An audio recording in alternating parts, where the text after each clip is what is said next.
Yan, blessed day mga kaagape. So, quick review lang po tayo sa ating Fermata guitars.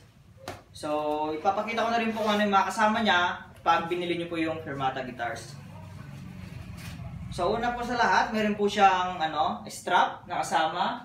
Meron na rin po siyang whammy bar, tsaka meron na rin po siyang Allen wrench na dalawa. So, meron din po siyang kasama na guitar cable. So, syempre, hindi mawawala ang napakagandang padded bag.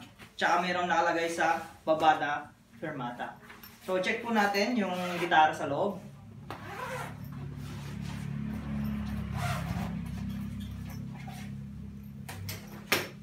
So, ito po yung Fermata SD1H. So, yan ang kulay niya po is vintage white.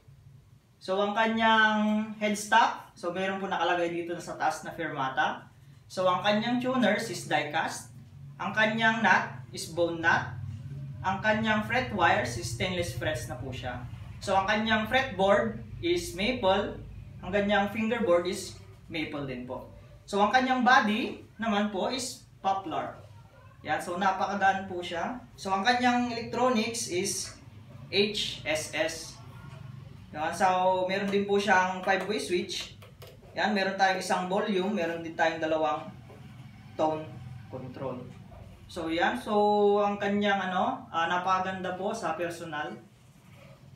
Yan, so sa tunog po, sigurado napakaganda rin po nito. So sa kanyang setup, yan, naka-low action na po siya. So syempre, pag binili niyo po dito sa Agape, so meron po tayong free setup. So kagandahan po sa kanya, meron na rin po siyang conductive paint. So ano po ba yung conductive paint? So yun po yung para maiwasan natin yung humming na pinoproduce ng ating gitara. So mababawasan na po siya, so less noise. So ano pang hinihintay nyo? So tara na sa Agape Electronics Shop.